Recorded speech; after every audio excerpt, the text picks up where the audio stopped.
Ram said, "Thus, O sage, it is clear that self-knowledge is beyond the reach of the jugglery of words. How is it attained by the conflicting statements of scriptures? If it is not so attained, what is the use of these scriptures? Pray tell me whether self-knowledge follows the instruction of the preceptor and the study of scriptures." Back in chapter 12 of this section, we are told that at the very moment we find a Holy One, half the ignorance ceases in his company, another 1/4 is dispelled by the study of scriptures, and the last part by self-effort. But if any of that depends on words, what can words do? Words cannot take us to realization, especially if we're caught up in the content of words. At best, words can only be a pointer. They can point us to our essential nature, but we have to be willing to follow. It's not about trying to understand what's being said. It's not about being passive to receipt of these words. These words are like a ball being thrown at us. When you throw a ball to a dog, it watches you. That ball often goes right over its head, so it's got to turn around and chase after it. But our situation is the ball's thrown at us. It's gone right over our head, but we're still trying to catch it. We need to turn right around and chase after it in the direction that it's pointing. Vasishta said, "It is true, O Ram, that the study of the scriptures is not the cause for the attainment of self-knowledge. Scriptures are composed of diverse expressions. The Supreme Being is indescribable.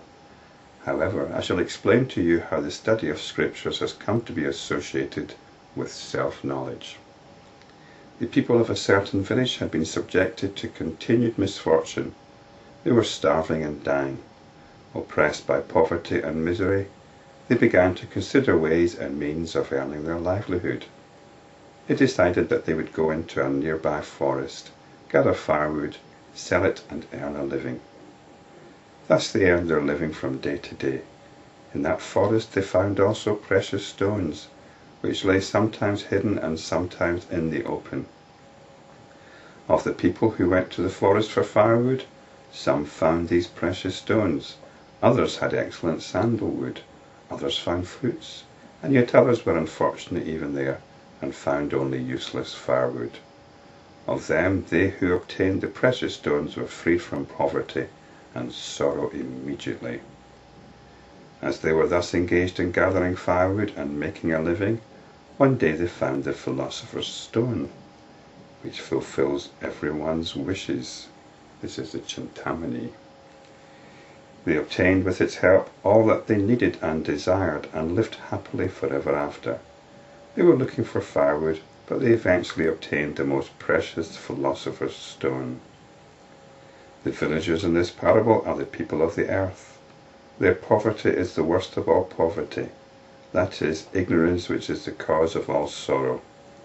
The forest in the parable is the spiritual preceptor and the scripture. They went to the forest for the fulfillment of their needs. People resort to the preceptor and the scripture for the fulfillment of their needs. And you often see this in India.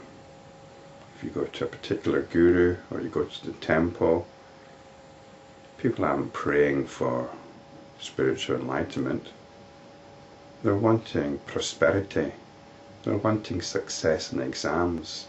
They're wanting help with ailments. They're wanting a child. That's what people want from their preceptors and from their gods. However, in course of time, by the practice of the precepts of the preceptor and the scripture, they attain something more precious. They who went to the forest to gather firewood got the philosopher's stone. People who resort to the scriptures for the fulfillment of their desires attain the supreme truth. This is where stories like siddhis, supernormal powers come in.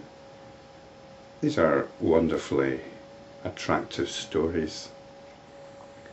And people might get involved in yoga or in spiritual pursuits because they want some kind of control over their life. They want good health.